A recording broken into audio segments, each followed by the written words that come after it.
A Wrinkle in Time, Chapter 12, The Foolish and the Weak. Meg could see nothing, but she felt her heart pounding with hope. With one accord, all the beasts rose to their feet, turned toward one of the arched openings, and bowed their heads and tentacles in greetings. Miss Whatsit appeared, standing between two columns. Beside her came Miss Who, behind them a quivering of light. The three of them were somehow not quite the same as they had been when Meg had first seen them. Their outlines blurred. Colors ran together as in a wet watercolor painting. But they were there. They were recognizable. They were themselves. Meg pulled herself away from Aunt Beast, jumped to the floor, and rushed at Miss Whatsit. But Miss Whatsit held up a warning hand, and Meg realized that she had not completely materialized, and that she was light and not substance, and embracing her now would have been like trying to hug a sunbeam. We had to hurry, so there wasn't quite time. You wanted us? Miss Whatsit asked. The tallest of the beasts bowed again and took a step away from the table and toward Miss Whatsit. It is a question of the little boy. Appallingly, Miss Whatsit's voice was cold. And what do you expect us to do? Let me backtrack. Father left him, Meg cried. He left him on Camazotz. Appallingly, Miss Whatsit's voice was cold. And what do you expect us to do? Meg pressed her knuckles against her teeth so that her braces cut her skin. Then flung out her arms pleadingly. But it's Charles Wallace. It has him. Miss Whatsit, save him. Please save him. You know that we can do nothing on Camazotz, Miss Whatsit said, her voice still cold. You mean you'll let Charles Wallace be caught by it forever? Meg's voice rose shrilly. Did I say that? But we can't do anything. You know we can't. We tried. Miss Whatsit, you have to save him. Meg, this is not our way, Miss Whatsit said sadly. I thought you would know that this is not our way. Miss Murray took a step forward and bowed. To Meg's amazement, the three ladies bowed back at him. I don't believe we've been introduced, Miss Whatsit said. It's Father. You know it's Father, Meg said. Meg's angry impatience grew. Father, Miss Whatsit, Miss Who, and Miss Witch. I'm very glad to, Mr. Murray mumbled, then went on. I'm sorry, my glasses are broken. I can't see you very well. It's not necessary to see us, Miss Whatsit said. If you could teach me enough more about the Tesseract so that I could get back to Camazotz. What then? Said Miss Witch's surprising voice. I will try to take my child away from it, and you know that you will not succeed. There's nothing left except to try. Miss Whatsit spoke gently. I'm sorry. We cannot allow you to go. Then let me, Calvin suggested. I almost got him away before. Miss Whatsit shook her head. No, Calvin. Charles has gone even deeper into it. You will not be permitted to throw yourself in with it, for that you must realize is what would happen. There was a long silence. All the soft rays filtering into the great hall seemed to concentrate on Miss Whatsit and Miss Who and the faint light that must be Miss Witch. No one spoke. One of the beasts moved a tendril slowly back and forth across the stone tabletop. At last, Meg could stand it no longer, and she cried out despairingly. Then what are you going to do? Are you just going to throw Charles away? Miss Witch's voice rolled formidably across the hall. Silence, child! But Meg could not be silent. She pressed closely against Aunt Beast, but Aunt Beast did not pull the protecting tentacles around her. I can't go, Meg cried. I can't. You know I can't. Did anybody ask you to? The grim voice made Meg's skin prickle into goose flesh. She burst into tears. She started beating at Aunt Beast like a small child having a tantrum. Her tears rained down her face and spattered Aunt Beast's fur. Aunt Beast stood quietly against the assault. All right, I'll go, Meg sobbed. I know you want me to go. We want nothing from you that you do without grace, Miss Whatsit said, or that you do without understanding. Meg's tears stopped as abruptly as they had started. But I do understand. She felt tired and unexpectedly peaceful. Now the coldness that under Aunt Beast's ministrations had left her body and also left her mind. She looked toward her father and her confused anger was gone and she felt only love and pride. She smiled at him, asking forgiveness, and then pressed up against Aunt Beast. This time Aunt Beast's warm, wet arms went around her. Miss Witch's voice was grave. What do you understand? That it has to be me. It can't be anyone else. I don't understand Charles, but he understands me. I'm the one who's closest to him. Father's been away for far so long since Charles was a baby. They don't know each other, and Calvin's only known Charles for such a little time. If it had been longer, then he would have been the one. But oh, I see. I understand. It has to be me. There isn't anyone else. Mr. Murray, who had been sitting, his elbows on his knees, his chin on his fists, rose. I will not allow it. Why? Miss Witch demanded. Look, I don't know what or who you are, and at this point I don't care. I will not allow my daughter to go alone into this danger. Why? You know the outcome. You know what the outcome will probably be, and she's weak. Now, weaker than she was before. She was almost killed by the black thing. I fail to understand how you can even consider such a thing. Calvin jumped down.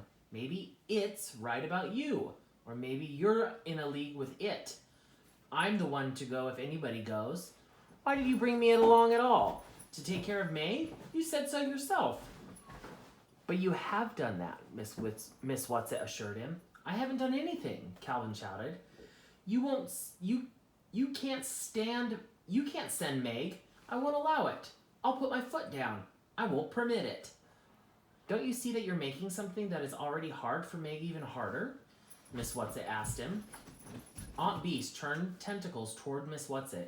Is she strong enough to test her again? You know what she has been through. If which takes her, she can manage, Miss Whatsit said. If it will help, I could go too and hold her. Aunt Beast's arms around Meg tightened. Oh, Aunt Beast, Meg started. But Miss Whatsit cut her off. No, I was afraid not, Aunt Beast said humbly. I just wanted you to know that I would. Miss, Whatsit? Mr. Murray frowned and pushed his hair back from his face. Then he shoved with his middle finger at his nose as though he were trying to get spectacles closer to his eyes. Are you remembering that she is only a child? And she's backward, Calvin bellowed. I resent that, Meg said hotly, hoping the indignation would control her trembling. I'm better than you at math, and you know it. Do you have the courage to go alone? Miss Whatsit asked her. Meg's voice was flat. No, but it doesn't matter. She turned to her father and Calvin. You know it's the only thing to do. You know they'd never send me alone if... How do we know that they're not in a league with it? Mr. Murray demanded. Father! No, Meg, Miss Whatsit said. I do not blame your father for being angry and suspicious and frightened. And I cannot pretend that we are doing anything but sending you into the gravest kind of danger. I have to acknowledge quite openly that it may be fatal. It may be fatal danger. I know this, but I do not believe it. And the happy medium doesn't believe it either. Can't she see what's going to happen? Calvin asked. Oh, not in this kind of thing. Miss Whatsit sounded surprised at this question. If we knew ahead of time what was going to happen, we'd be like the people on Camazotz, with no lives of our own, with everything all planned and done for us. How can I explain it to you? Oh, I know. In your language, you have a form of poetry called the sonnet.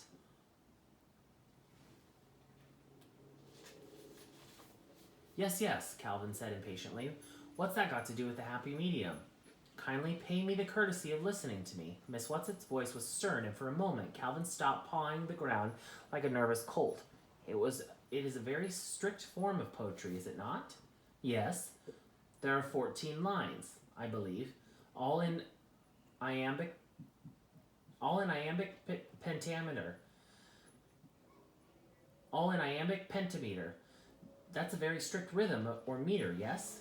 Yes, Calvin nodded. And each line has to end with a rigid rhyme pattern. And if the poet does not do exactly this way, it is not a sonnet, is it? No. But within this strict form, the poet has complete freedom to say whatever he wants, doesn't he? Yes. Calvin nodded again. So, Miss Whatsit said. So what? Oh, do not be stupid, boy, Miss Whatsit scolded. You know perfectly well what I'm driving at. You mean you're comparing our lives to a sonnet? A strict form, but freedom within? Yes, Miss Whatsit said. You're given the form, but you have to write the sonnet yourself. What you say is completely up to you. Please, Meg said. Please. If I've got to go, I want to go and I want to get it over with. Each minute you put it off makes it harder. She is right.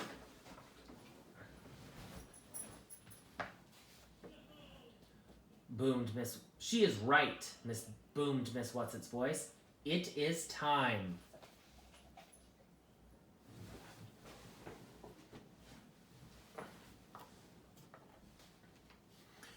You may say goodbye. Miss Whatsit was giving her not permission, but a command. Meg curtsied clumsily to the beasts. Thank you all, very much. I know you saved my life. She did not add what she could not help thinking. Saved it for what? So that it could get me? She put her arms about Aunt Beast, pressed up against the soft, fragrant fur. Thank you, she whispered. I love you. And I you, little one, Aunt Beast pressed gentle tendrils against Meg's face. Cal, Meg said, holding out her hand. Calvin came over and took her hand, then drew her roughly to him and kissed her. He didn't say anything, and he turned away before he had a chance to see the surprised happiness that brightened Meg's eyes. At last she turned to Father.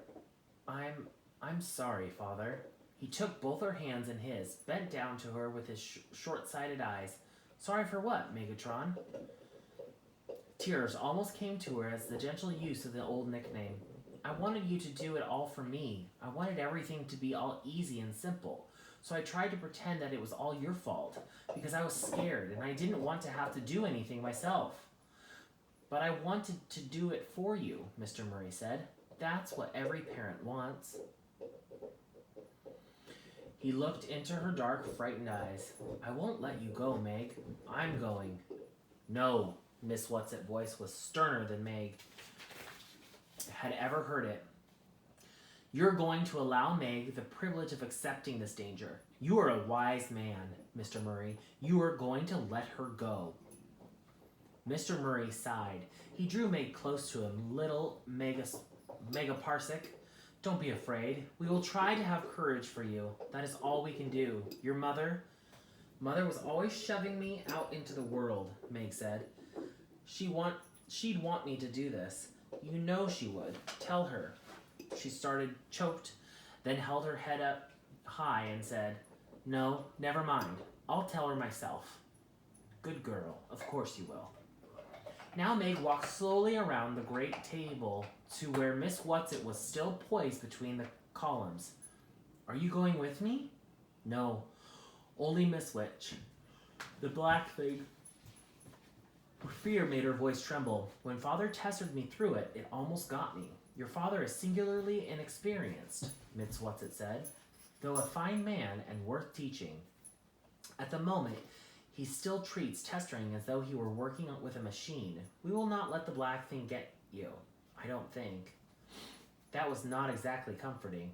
This is not exactly comforting. The momentary vision and faith that had come to Meg dwindled, but suppose I can get Charles Wallace away from it. Stop, Miss Whatsit held her hand. We gave you gifts the last time we took you to Camazotz. We will not let you go empty-handed this time. But what we can give you now is nothing you can touch with your hands. I give you my love, Meg. Never forget that. My love, always. Miss Who's eyes shining behind spectacles beamed at Meg. Meg felt in the blazer pocket and handed back the spectacles she used on Camazotz. Your father is right. Miss Hu took the spectacles and hid them somewhere in the folds of her robes.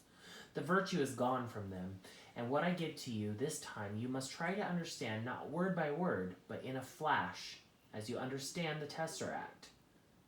Listen, Meg, listen well. The foolishness of God is wiser than men, and the weakness of God is stronger than men. For ye see your calling, brethren, now that not many wise men after the flesh, not many mighty, not many noble, are called, but God hath chosen the foolish things of the world to confound the wise. And God hath chosen the weak things of the world to confound the things which are mighty. And base things of the world, and things which are despised, hath God chosen ye, and things which are not, to bring to naught things that are. She paused, and then she said, May the right prevail. Her spectacles seemed to flicker. Behind her, through one of the columns became visible. There was a final gleam from the glasses, and she was gone. Meg looked nervously to where Miss Whatsit had been standing before Miss Hu spoke, but Miss Whatsit was no longer there. No, no, Mr. Murray cried, and stepped toward Meg. Miss Witch's voice came through her shimmer. I cannot hold your hand, child. Immediately, Meg was swept into darkness, into nothingness, and then the icy devouring cold of the black thing. Miss Witch won't let it get me, she thought over and over, while the cold of the black thing seemed to crunch at her bones. They were through it, and she was standing breathlessly on her feet on the same hill on which they had first landed on Camazotz. She was cold and a little numb, but no worse than she had often been in the winter in the country when she had spent an afternoon skating on the pond. She looked around. She was completely alone. Her heart began to pound. Then, seeming to echo from all around her, came Miss Witch's unforgettable voice. I have not given you my gift. You have something that it has not. This something is your only weapon, but you must find it for yourself. Then the voice ceased, and Meg knew that she was alone. She walked slowly down the hill with her heart thumping painfully against her ribs. There below her was the same row of identical houses they had seen before, and beyond these the linear buildings of the city. She walked along the quiet street. It was dark and the street was deserted. No children playing ball or skipping rope. No mother figures at the doors. No father figures returning home from work. In the same window of each house was a light, and Meg walked down the street. All the lights were extinguished simultaneously. Was it because of her presence, or was it simply that it was time for lights out? She felt numb, beyond rage or disappointment or even fear. She put one foot ahead of the other with precise regularity, not allowing her pace to lag. She was not thinking. She was not planning. She was simply walking slowly but steadily toward the city and the domed building where it lay. Now she approached the outlying buildings of the city. In each of them was a vertical line of light, but it was a dim, eerie light, not the warm light of stairways in cities at home. And there was no isolated, brightly lit windows where someone was working late or an office was being cleaned. Out of each building came one man, perhaps a watchman, and each man started walking the width of the building. They appeared not to see her. At any rate, they paid no attention to her whatsoever, and she went on past them. What have I got that it doesn't got? She thought suddenly. What have I possibly got? Now she was walking by the tallest of the business buildings, more dim vertical lines of light. The walls glowed slightly to give a faint illumination to the streets. Central Intelligence was ahead of her. Was the man with red eyes still sitting there, or was he allowed to go to bed? But this was not where she must go. Though the man with red eyes seemed the kind old gentleman he claimed to be when compared to it, but he was no longer of any consequence in search for Charles Wallace. She must go directly to it. It wasn't used to be... It isn't used to being resisted. Father said that's how he managed and how Calvin and I managed as long as we did. Father saved me then. There's nobody here to save me now. I have to do it myself. I have to resist it by myself. Is that what I have that it hasn't got? No. I'm sure it can resist. It just isn't used to having other people resist. Central Intelligence blocked with its huge rectangle the end of the square. She turned to walk around it, and almost imperceptibly her steps slowed. It was not far to the great dome that housed it. I'm going to Charles Wallace. That's what's important. That's what I have to think of. I wish I could feel numb again the way I did at first. Suppose it has him somewhere else. Suppose he isn't there. I have to go there first anyhow. That's the only way I can find it. Her steps got slower and slower as she passed the great bronze doors, the huge slabs of the Central Intelligence Building, and she finally saw ahead of her the strange light, pulsing dome of it. Father said that it was all right for me to be afraid. He said to go ahead and be afraid, and Miss Who said, I don't understand that what she said, but I think it was meant to make me not hate being only me and being me the way I am. And Miss Whatsit said to remember that she loves me. That's what I have to think about. Not about being afraid or not as smart as it. Miss Whatsit loves me. That's quite something, to be loved by someone like Miss Whatsit. She was there. No matter how slowly her feet had taken her at the end, they had taken her there. Directly ahead of her was the circular building, its walls glowing with violet flame, its silvery roof pulsing with a light that seemed to Meg to be insane. Again, she could feel the light, neither warm nor cold, but reaching out to touch her, pulling her toward it. There was a sudden sucking, and she was within. It was as though the wind had been knocked out of her. She gasped for breath in her own rhythm, not the permeating pulsing of it. She could feel the exonerable beat within her body, controlling her heart, her lungs. But not herself, not Meg. It did not quite have her. She blinked her eyes rapidly and against the rhythm until the redness before them cleared and she could see. There was the brain, there was it, lying, pulsing and quivering on the dais. Soft and exposed and nauseating, Charles Wallace was crouched beside it, his eyes still slowly twirling, his jaw still slack, as she had seen him before, with a tick in his forehead reiterating the revolting rhythm of it. As she saw him, it was again as though she had been punched in the stomach, for she had to realize afresh that she was seeing Charles, and yet it was not Charles at all. Where was Charles Wallace, her own beloved Charles Wallace? What is it I have got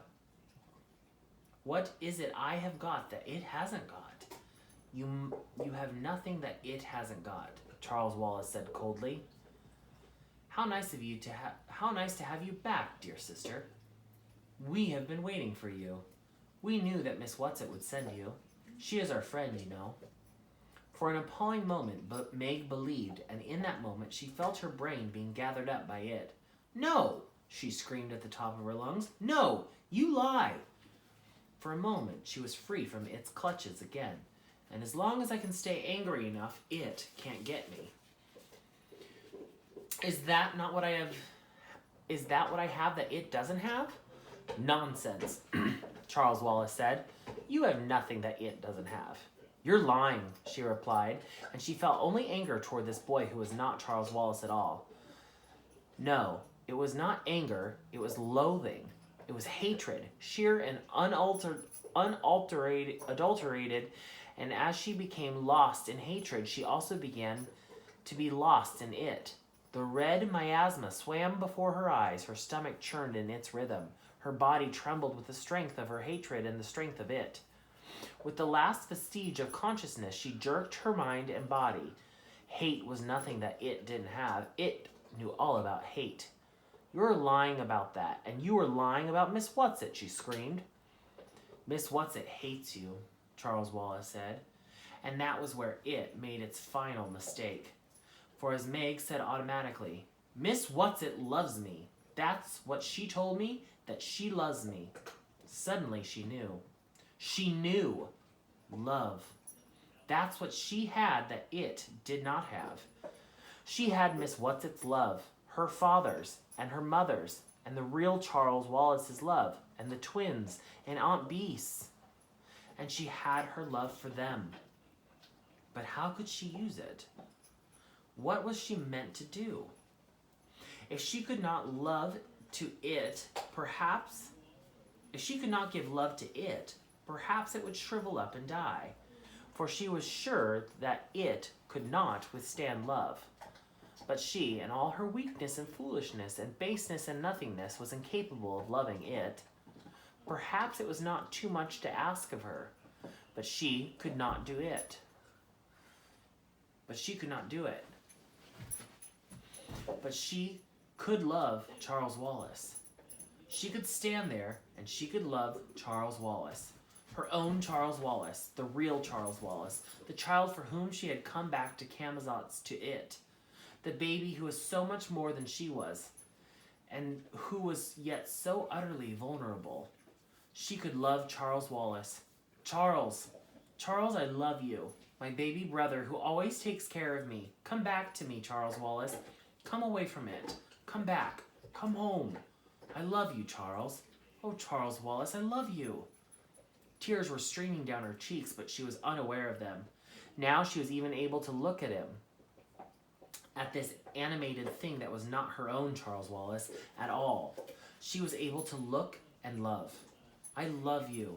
Charles Wallace, you are my darling and my dear and the light of my life and the treasure of my heart. I love you. I love you. I love you. Slowly his mouth closed. Slowly his eyes stopped their twirling. The tick in the forehead ceased its revolting twitch. Slowly he advanced toward her. I love you, she cried. I love you, Charles. I love you. Then suddenly he was running, pelting. He was in her arms. He was shrieking with sobs. Meg, Meg, Meg! I love you, Charles, she cried again, her sobs almost as loud as his, her tears mingling with his. I love you, I love you, I love you. A whirl of darkness, an icy cold blast, an angry, resentful howl that seemed to tear through her. Darkness again. Through the darkness, to save her, came a sense of Miss Whatsit's presence, so that she knew it could not be it, who now had her in its clutches. And then the feel of the earth beneath her, of something in her arms, and she was rolling over on the sweet-smelling autumnal earth, and Charles Wallace was crying out, Meg, oh Meg! Now she was hugging him close to her, and his little arms were clasped tightly around her neck. Meg, you save me, he said it over and over. Meg! Came a call, and there were her father and Calvin hurrying through the darkness toward them. Still holding Charles, she struggled to stand up and looked around. Father, Cal, where are we? Charles Wallace was holding her hand tightly and was looking around too, and suddenly he laughed, his own sweet, contagious laugh. In the twins' vegetable garden. We landed in the broccoli. Meg began to laugh too, and at the same time that she was trying to hug her father, to hug Calvin, and not to let go of Charles Wallace for 1 second. Meg, you did it, Calvin shouted. You saved Charles. I'm very proud of you, my daughter. Mr. Murray kissed her gravely, then turned toward the house. Now I must go in to Mother.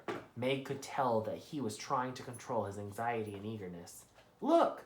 She pointed to the house, and there were the twins and Miss Murray walking toward them through the long, wet grass. First thing tomorrow, I must get some new glasses, Mr. Murray said, squinting in the moonlight, and then starting to run toward his wife. Denny's voice came crossly over the lawn. Hey, Meg, it's bedtime! Sandy suddenly yelled. Father! Mr. Murray was running across the lawn, Mrs. Murray running toward him, and they were in each other's arms, and then there was a tremendous happy jumble of arms and legs and hugging. The older Murrays and Meg and Charles Wallace and the twins and Calvin's grinning by them until Meg reached out and pulled him in, and Miss Murray gave him a special hug all his own. They were talking and laughing all at once, when they were talking and laughing all at once when they were startled by a crash, and Fortinbras, who came bearing left out of the happiness not 1 second longer, catapulted his sleek black body right through the screen door to the kitchen. He dashed across the lawn to join in the joy, and almost knocked them all over with exuberance of his greeting. Meg knew all at once that Miss Whatsit, Miss Who, and Miss Witch must be near, because all through her she felt a flooding of joy and of love, and was even greater and deeper than the joy and love that were already there. She stopped laughing and listened, and Charles listened too. Hush. Then there was a whirring, and Miss Whatsit, Miss Who, and Miss Witch were standing in front of them. And the joy and the love were so tangible that Meg felt that if she only knew where to reach, she could touch it with her bare hands. Miss Whatsit said breathlessly, "Oh, my darlings, I'm sorry we don't have time to say goodbye to you properly. You see, we have to..." But they never learned what it was that Miss Whatsit, Miss Who, and Miss Witch had gone to do, for there was a gust of wind, and they were gone. And that concludes A Wrinkle in Time. The next book is called A Wind in the Door. If you want to read it, try to look for this, and I will read you the first 2 paragraphs from that book. A Wind in the Door. Meg Murray can't help worrying when her younger brother, Charles Wallace, announces that there are dragons in the vegetable garden. He's so bright and so different from other kids that he's being bullied at school, and he is also strangely, seriously ill. But Charles Wallace is right about the dragons. Actually, a friendly entity who has come to help Charles Wallace fight his sickness and to take Meg and her friend Calvin O'Keefe on a terrifying, wonderful journey into galactic space, where they must battle the forces of evil to save Charles Wallace and themselves. And that's it. The end.